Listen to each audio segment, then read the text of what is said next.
ಇನ್ನು ಬಿಜೆಪಿ ಕಚೇರಿಯಲ್ಲಿ ಉಗ್ರರು ಸ್ಫೋಟವನ್ನ ಮಾಡಕ್ ಸಂಚನ ರೂಪಿಸಿದ್ದಾರೆ ಅನ್ನೋ ಮಾಹಿತಿ ಬರ್ತಾ ಇದ್ದಂತೆ ಈಗ ಫುಲ್ ಟೈಟ್ ಸೆಕ್ಯೂರಿಟಿಯನ್ನ ಮಾಡ್ಕೊಂಡಿದ್ದಾರಂತೆ ಬೆಂಗಳೂರಿನ ಬಿಜೆಪಿ ಕಚೇರಿಯಲ್ಲಿ. ಬಿಜೆಪಿ ಕಚೇರಿ ಎದುರು ಈಗ ಮೆಟಲ್ ಡಿಟೆಕ್ಟರ್ ಎಲ್ಲ ಅಳವಡಿಕೆ ಮಾಡ್ಕೊಂಡಿದ್ದಾರೆ. ಮೆಟಲ್ ಡಿಟೆಕ್ಟರ್ ಮೂಲಕನೇ ಎಂಟ್ರಿ ಆಗೋದು ಕಡ್ಡಾಯ ಅಂತಿದ್ದಾರೆ. ಸೊ ಮಲ್ಲೇಶ್ವರಂ ಬಿಜೆಪಿ ಕಚೇರಿಗೆ ಈಗ ಬಿಗಿ ಭದ್ರತೆಯನ್ನ ನೀಡಲಾಗಿದೆ.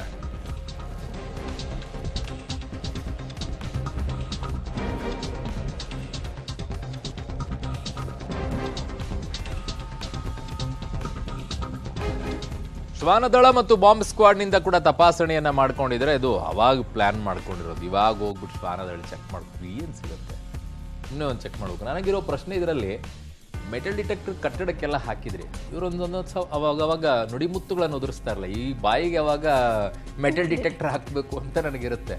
ಆ ಬಾಂಬ್ಗಳು ಭಾಳ ಡೇಂಜರ್ ಅಲ್ರಿ, ಬಾಯಲ್ಲಿ ಬರುವಂಥ ಬಾಂಬ್ಗಳು. ಅಯ್ಯಪ್ಪ ನೋಡಿ ಈ ರಿಪೋರ್ಟನ್ನು ಫಸ್ಟ್.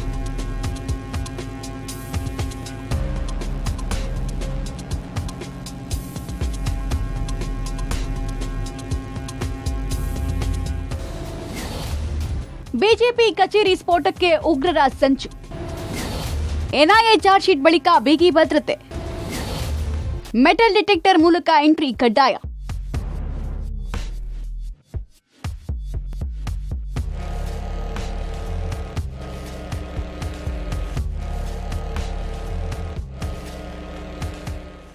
ಬೆಂಗಳೂರಿನ ರಾಮೇಶ್ವರಂ ಕೆಫೆ ಬಾಂಬ್ ಬ್ಲಾಸ್ಟ್ ಪ್ರಕರಣ ಸಂಬಂಧ ಎನ್ಐಎ ಸಲ್ಲಿಸಿರುವ ಚಾರ್ಜ್ ಶೀಟ್ ಬಳಿಕ ಮಲ್ಲೇಶ್ವರಂ ಬಿಜೆಪಿ ಕಚೇರಿಗೆ ಬಿಗಿ ಭದ್ರತೆ ಹೆಚ್ಚಿಸಲಾಗಿದೆ. ರಾಮಮಂದಿರ ಉದ್ಘಾಟನೆ ದಿನವೇ ಬಿಜೆಪಿ ಕಚೇರಿಗೆ ಬಾಂಬ್ ಬಿಡೋದಕ್ಕೆ ಉಗ್ರರು ಮುಂದಾಗಿದ್ದಾರೆ ಎಂಬ ಮಾಹಿತಿ ಬೆನ್ನಲ್ಲೇ ಪೊಲೀಸರು ಬಿಗಿ ಭದ್ರತೆ ಹೆಚ್ಚಿಸಿದ್ದಾರೆ. ಬಿಜೆಪಿ ಕಚೇರಿ ಎದುರು ಮೆಟಲ್ ಡಿಟೆಕ್ಟರ್ ಅಳವಡಿಕೆ ಮಾಡಲಾಗಿದೆ. ಮೆಟಲ್ ಡಿಟೆಕ್ಟರ್ ಮೂಲಕವೇ ಬಿಜೆಪಿ ಕಚೇರಿಗೆ ಬರುವುದು ಕಡ್ಡಾಯವಾಗಿದೆ. ಪ್ರವೇಶ ದ್ವಾರದ ಬಳಿ 3 ರಿಂದ 4 ಹೆಚ್ಚುವರಿ ಪೊಲೀಸರನ್ನ ನಿಯೋಜನೆ ಮಾಡಲಾಗಿದೆ.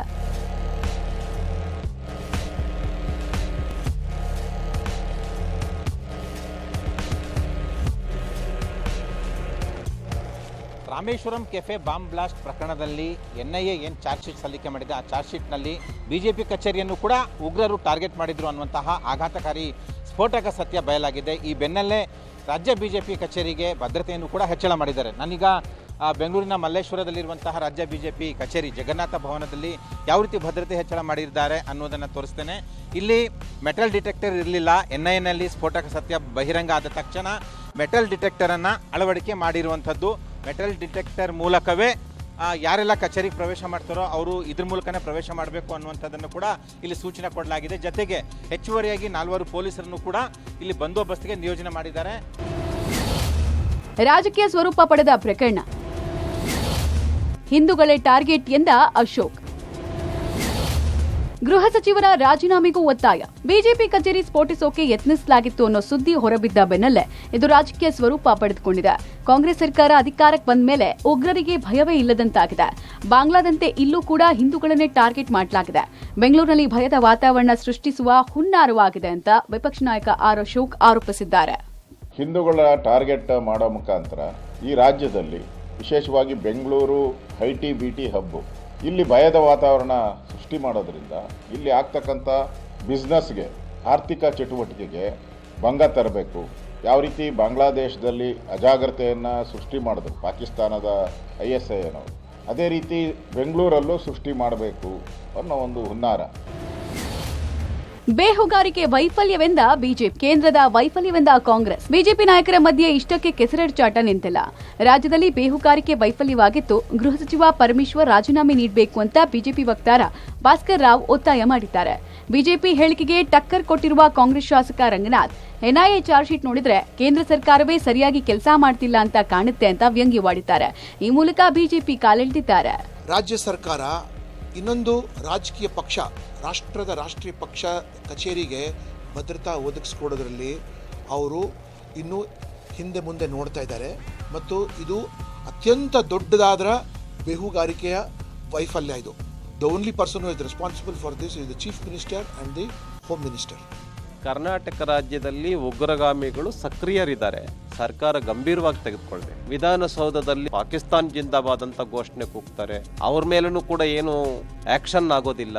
ಕುಕ್ಕರ್ ಬಾಂಬ್ ಬ್ಲಾಸ್ಟ್ ಆಗತ್ತೆ ಮಂಗಳೂರಿನಲ್ಲಿ. ಬೆಂಗಳೂರಿನಲ್ಲಿ ಬಿಜೆಪಿ ಕಚೇರಿಯನ್ನ ಟಾರ್ಗೆಟ್ ಮಾಡ್ತಾರೆ, ರಾಮೇಶ್ವರಂ ಕೆಫೆ ಅಂತ ಒಂದು ಇಂಟರ್ನ್ಯಾಷನಲ್ ಲೆವೆಲ್ ಹೋಟೆಲ್ ಅದನ್ನ ಬ್ಲಾಸ್ಟ್ ಮಾಡ್ತಾರೆ ಅಂತಂದ್ರೆ ಇದು ಟೋಟಲಿ ಸರ್ಕಾರದ ಫೇಲ್ಯೂರ್ ಅಂತೇಳಿ ಹೇಳೋದಕ್ಕೆ ಬಯಸ್ತೀನಿ. ಕೇಂದ್ರ ಸರ್ಕಾರದ ವೈಫಲ್ಯತೆಯ ಬಗ್ಗೆ ಈಗ ತೋರಿಸ್ತಾ ಇದೆ. ಅದು NIA ಯಾರ ಕೆಳಗಡೆ ಬರುತ್ತೆ? ಕೇಂದ್ರ ಸರ್ಕಾರದ ಕೆಳಗಡೆ ಬರುತ್ತೆ. ಅವ್ರ ಜವಾಬ್ದಾರಿಯಲ್ಲಿ ಇದನ್ನೆಲ್ಲ ವಾಚ್ ಮಾಡಬೇಕಾಗಿತ್ತು. ಇದನ್ನ ಯಾವ ರೀತಿ ನಮ್ಮ ಕರ್ನಾಟಕ ರಾಜ್ಯದ ಪೊಲೀಸು ಮತ್ತು ಸರ್ಕಾರ ಎಲ್ಲ ರೀತಿಯಲ್ಲೂ ಸಹಕಾರ ಕೊಡುವಂಥ ಸಂದರ್ಭದಲ್ಲಿ ಅವರು ಸಹ ಇದು ಎಚ್ಚೆತ್ಕೊಂಡು ಇನ್ನು ಮುಂದಿನ ದಿನಗಳಲ್ಲಿ ಈ ಥರ ಘಟನೆಗಳಾಗ್ದಂಗೆ ನೋಡಬೇಕಾಗಿರೋದು ಅವ್ರ ಜವಾಬ್ದಾರಿ ಅಂತ ನಾನು ಹೇಳಬಲ್ಲೆ. ನಾನು ರಾಜ್ಯದಲ್ಲಿ ಕಾನೂನು ವ್ಯವಸ್ಥೆ ಚೆನ್ನಾಗಿದೆ, ಕಠಿಣವಾದ ನಿರ್ಧಾರಗಳನ್ನು ತಗೊಂಡಿದ್ದೇವೆ. ನ್ಯಾಷನಲ್ ಇಂಟರ್ನ್ಯಾಷನಲ್ ಲೆವೆಲ್ಲಿಗೆ ಹೋಗ್ತಕ್ಕಂಥ ಅನೇಕ ಘಟನೆಗಳನ್ನು ಮುಲಾಜಿಲ್ಲದೆ ನಾವು ಕ್ರಮ ತಗೊಂಡಿದ್ದೇವೆ. NIAಗೆ ಬೇಸಿಕ್ ಇನ್ಫಾರ್ಮೇಶನ್ ಕೊಟ್ಟವ್ರು ಯಾರು? ಕರ್ನಾಟಕ ಪೊಲೀಸ್ನವರೇ ಕೊಟ್ಟಿದ್ದು. ಐಸಿಸ್ ಪ್ರೇರಿತ ಉಗ್ರರು ಬಿಜೆಪಿ ಕಚೇರಿಯನ್ನು ಕೂಡ ಟಾರ್ಗೆಟ್ ಮಾಡಿದ್ರು ಅನ್ನುವಂತಹ ವಿಚಾರ ಬಹಿರಂಗ ಆದ ಬೆನ್ನಲ್ಲೇ ರಾಜ್ಯ ಬಿಜೆಪಿ ಕಚೇರಿಗೆ ಭಾರಿ ಭದ್ರತೆಯನ್ನು ಕೂಡ ಒದಗಿಸಲಾಗಿದೆ. ಮೆಟಲ್ ಡಿಟೆಕ್ಟರ್ನ ಅಳವಡಿಕೆ ಮಾಡಲಾಗಿದೆ. ಯಾರೇ ಬಂದರೂ ಕೂಡ ಮೆಟಲ್ ಡಿಟೆಕ್ಟರ್ ಮೂಲಕನೇ ಹೋಗಬೇಕು ಅಂತ ಸೂಚನೆ ಕೂಡ ಕೊಡಲಾಗಿದೆ. ಜೊತೆಗೆ ಹೆಚ್ಚುವರಿ ಪೊಲೀಸ್ ಭದ್ರತೆಯನ್ನು ಕೂಡ ಒದಗಿಸಲಾಗಿದೆ. ಇನ್ನು ಈ ವಿಚಾರ ಬಹಿರಂಗ ಆದ ಬೆನ್ನಲ್ಲೇ ಕಾಂಗ್ರೆಸ್ ವಿರುದ್ಧ ಬಿಜೆಪಿ ನಾಯಕರು ಆಕ್ರೋಶವನ್ನು ವ್ಯಕ್ತಪಡಿಸಿದ್ದಾರೆ. ಇದು ರಾಜ್ಯ ಸರ್ಕಾರದ ವೈಫಲ್ಯ, ಗೃಹ ಇಲಾಖೆ ವೈಫಲ್ಯ, ಜೊತೆಗೆ ಬೇಹುಗಾರಿಕೆಯೂ ಕೂಡ ಇಲ್ಲಿ ವಿಫಲಗೊಂಡಿದೆ. ಗೃಹ ಸಚಿವರು ರಾಜೀನಾಮೆ ಕೊಡಬೇಕು ಅಂತ ಬಿಜೆಪಿಯವರು ಆಗ್ರಹ ಮಾಡಿದರೆ ಇದಕ್ಕೆ ಕೌಂಟರ್ ಆಗಿ ಕಾಂಗ್ರೆಸ್ಸು NIA ರಿಪೋರ್ಟ್ ಕೊಟ್ಟಿರೋ ಹಿನ್ನೆಲೆಯಲ್ಲಿ ಕೇಂದ್ರ ಸರ್ಕಾರವೇ ವಿಫಲ ಆಗಿದೆ ಅನ್ನುವಂಥ ಟಾಂಗನ್ನು ಕೊಟ್ಟಿದ್ದಾರೆ. ಕ್ಯಾಮ್ರಾಮನ್ ಗಣೇಶ್ ಜೊತೆ ಮಸೂದ್, ಪಬ್ಲಿಕ್ ಟಿವಿ, ಬೆಂಗಳೂರು.